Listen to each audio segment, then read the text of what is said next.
हरे कृष्णा सज्जनों, मेरा नाम साधना है और मैं उत्तराखंड के केदार घाटी से हूँ। सज्जनों, मैं अपने साथ हुई भगवान की लीलाओं का अनुभव आपके साथ साझा करती हूँ। आज इसी क्रम में भगवान की यह लीला है। मेरी किडनी की प्रॉब्लम के कारण विषैले पदार्थ को फेंक नहीं पाती थी मेरी किडनी बाहर, इसलिए मैं जितना भी जी रही थी पसीने को शरीर से बाहर निष्कासित करने के लिए मैं काफ़ी टहलती थी, जिससे कि पसीना आ जाए, अन्यथा पूरे शरीर में खतरनाक खुजली होती थी। जब तक मैं 10-12 किलोमीटर रोज़ घूमकर पसीना ना निकालूं, तब तक मैं कुछ भी नहीं खा पाती थी, क्योंकि इतनी खतरनाक खुजली होती है इस पूरे शरीर में। कंघी से खुजला खुजला कर मैं खून निकाल देती थी जगह जगह। इसलिए जहाँ मैं रहती थी, मकान मालिक का एक बड़ा खतरनाक कुत्ता था, जिसके कारण मैं बाहर या नीचे बरामदे में सड़क में नहीं जा पाती थी। कुत्ते ने बहुतों को काटा हुआ था, इसलिए अपने ही बरामदे की छत में मैं जाने के लिए सीढ़ियों में डेली 100 से 150 अप डाउन कर लेती थी। इससे भी काफ़ी पसीना निकल जाता था मेरा, जिससे मैं अपना जीवन आगे खींच पा रही थी। यही मेरी दिनचर्या की शुरुआत होती थी। कभी कभी मैं शाम को भी समय निकालकर सीढ़ी में अप डाउन किया करती थी। जब शनिदेव के दर्शन की घटना घटी, उसके बाद जब सोमवार का दिन आया, यह तीसरे दिन की बात थी, मैं सीढ़ी में डेली की तरह अप डाउन कर रही थी। शाम के 3:30 या 4 बज रहा था। रोज़ की तरह ही मैं मोबाइल में भक्ति गीत सुनने के लिए मोबाइल को सबसे ऊपर की सीढ़ी के कोने पर बजाती थी। उस दिन मोबाइल में मैंने नीलकंठ की गाथा वाला गीत सुना। मनन भी कर रही थी सुनते सुनते। उस गाने के यह बोल थे, एक हिरन एक हिरनी थी।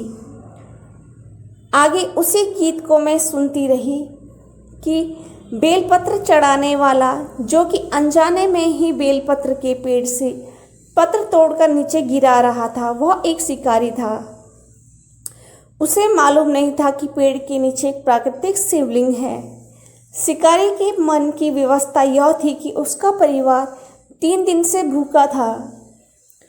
जब वह शिकार करने आया तो देव शक्ति ने उसकी परीक्षा लेने के लिए हिरन और हिरनी और उनके बच्चे का रूप धरा।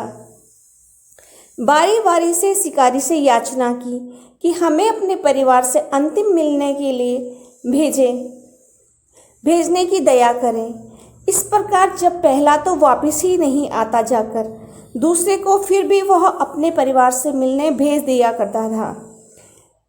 इस प्रकार किए गए सबके वादे पर भरोसा करके सबको उनके परिवार से मिलने भेज देता था, यह जानते हुए भी कि घर पर आज शिकारी के बच्चे भूखे हैं, 3 दिन से बिलख रहे हैं। सभी हिरन हिरनी ने लौटने का वचन दिया था शिकारी को कि वे एक अंतिम बार अपनों से मिलकर आएंगे, तब आप हमें अपना शिकार बनाकर ले जाना। वह अंत तक सभी पर दया करता है। इस प्रकार वे सभी हिरन, जो कि देव शक्ति की माया थी, वे वास्तविक स्वरूप में प्रकट हो जाते हैं। प्राकृतिक शिवलिंग से शिव भगवान प्रकट होकर शिकारी को त्रेता युग में भगवान राम के सखा भील के रूप में दर्शन पाकर पाप मुक्त होने का, उद्धार करने का वरदान देते हैं। इस प्रकार मैं यह पूरा गीत ध्यान से सुन रही थी, मुख से साथ साथ मन से भी उच्चारित कर रही थी, ध्यानपूर्वक सुन ही रही थी और मस्ती में भी गा रही थी।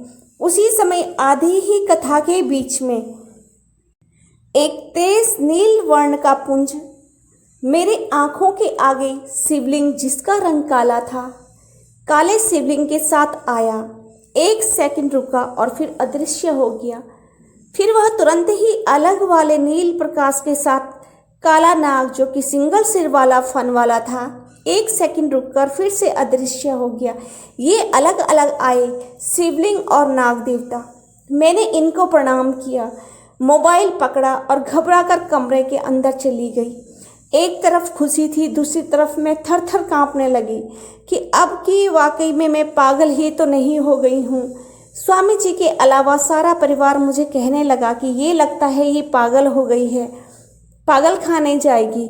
और पहले मैंने पास पड़ोस में भी ये भगवान की बातें बताई तो वे भी मुझे पागल कहने लगे। अब मैं परेशान हो रही थी कि शायद मैं पागल ही तो नहीं हो रही हूँ, लेकिन दूसरी ओर मुझे खुद पर भी विश्वास था कि भगवान मेरे हृदय को साफ देखकर मेरे पास चले आते हैं। अब भद्रास मंदिर में जाने के अलावा मेरे पास कोई विकल्प नहीं था। फिर मैं मंदिर में गई, वहाँ बहुत भीड़ होती है, नंबर नहीं आया। फिर हम अगले हफ्ते गए तो नंबर नहीं आया। फिर उसके बाद गए, फिर नंबर आया। जैसे ही हम दीपक पुंडीर महाराज जी के सामने पर बैठे, उन्होंने तुरंत ये कहा स्वयं से। हमने उन्हें कुछ नहीं बताया। हमने कहा महाराज बताओ हम यहाँ क्यों आए हैं। दीपक पुंडीर महाराज जी ने स्वयं से कहा बिना कुछ सुने ही, त्रिलोकीनाथ कितने सस्ते हैं, बस बिक जाते हैं केवल प्यार में। अरे मीरा थी ना मीरा, उसे भी पूरे संसार ने पागल कहा। जिसको भगवान मिलते हैं पागल को ही तो भगवान मिलते हैं। जब तक भक्त को दुनिया ढोंगी पाखंडी पागल ना कहे तब तक वह भक्त भक्त नहीं होता। ये शब्द थे उनके। और दीपक भैया ने कहा कि मूर्ख, कानों में कमल इसलिए दिखाए उन्होंने तुमको ताकि तुम यकीन कर सको कि ये साक्षात कृष्ण है, क्योंकि ये रूप उनका विश्व में कहीं भी अंकित नहीं है, ताकि तुम विश्वास कर सको कि यह तुम्हारी कल्पना भी नहीं है। इसलिए तुमने इस रूप में उनको कभी नहीं देखा था पहले। कहा वो शनिदेव ही थे, जो काली मूर्ति कौवा उनका ही था, क्योंकि वह दैवीय कौवा था इसलिए वह असाधारण था। और वो शिवलिंग और नागराज देवता थे, तुमको दर्शन दे गए। तुम्हारा हृदय मैला न होने के कारण, छल कपट बाहरी दिखावे माया मोह से दूर होने के कारण ही तुम्हें साक्षात दर्शन का सौभाग्य प्राप्त हो रहा है। इसलिए ही तुम उनको मन की आंखों से देख पा रही हो। साथ में तुम्हारी भक्ति का सागर ऐसा ही वह पात्र बढ़ता ही जा रहा है। स्वामी जी हैरान हो गए। अब मेरे पूरे परिवार को विश्वास हो गया कि मैं पागल नहीं हूँ। अब मेरे मायके का परिवार भी मान गया कि दीपक पुंडीर तो स्वयं से बोलते हैं बिना ही कुछ पूछे। है ना आश्चर्य की बात। जबकि मैं कुछ भक्ति ही नहीं करती थी, सिर्फ 4 चालीसा सुबह वही सायं 4 बजे करती थी। क्योंकि एक दिन मैंने मंदिर में सुना था जब दीपक भैया के गले में सर्प की आवाज़ आ रही थी, क्योंकि उन पे शेषनाग अवतरित होते हैं। वे एक व्यक्ति को कह रहे थे कि 4 बजे क्यों नहीं भद्राज की पूजा करते। तभी से मैं भद्राज देवता के अनुसार ही अपने घर में 4 बजे सायं चालीसा करती हूँ। और जब मैं सारी मूर्तियों को धोती हूँ तो उनका भी मैं उस जल का पान करती हूँ, क्योंकि भैया उनको बता रहे थे कि जिन मूर्ति की आप पूजा करते हो और जब नहला के साफ करके जब उनके चरणों का आप पान करते हो तो यह इससे पुण्य फल बढ़ता है। तब से मैं स्वयं से यह मैंने वहाँ पर सुना और मैं वही घर पर करने लगी, और मैं इतने वर्षों से यही करती आ रही हूँ। मैं विष्णु 108 नामावली भी कर रही हूँ नित्य। रोज ही मैं 108 भगवान विष्णु के नामावली को पढ़ती हूँ। सुबह और सायं 4 बजे भी पढ़ती हूँ और रात को जब पूजा करती हूँ तब भी पढ़ती हूँ। एक पर्चा जिसमें मैंने देवी देवताओं के 90 या 100 नाम लिखे थे, उनको भी मैं नाम प्रणाम करती हूँ। हालांकि मैं इन सभी देवी देवताओं के नाम नहीं ले पाती, लेकिन जितनों का भी मैं नाम ले पाती हूँ उनको मैं प्रणाम करती हूँ। कभी कभी बेलपत्र, फूल, कोई सा भी फल जो घर में हो, अन्यथा ना हो तो नहीं चढ़ाती हूँ, हो तो चढ़ाती हूँ। तुलसी पत्र मैं विष्णु जी के चरणों में चढ़ाती थी, यदि उपलब्ध होती थी तो। दूध से मिला जल एक ताम्र की प्लेट के ऊपर रखे नंदी और शिवलिंग पर मैं 2017 से चढ़ा रही हूँ। यही क्रम मैं सुबह नहा धोकर करती हूँ।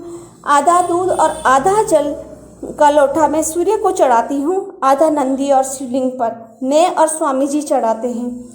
इस प्रकार पूरे 1.5 से कभी कभी 2 घंटे लग जाते थे।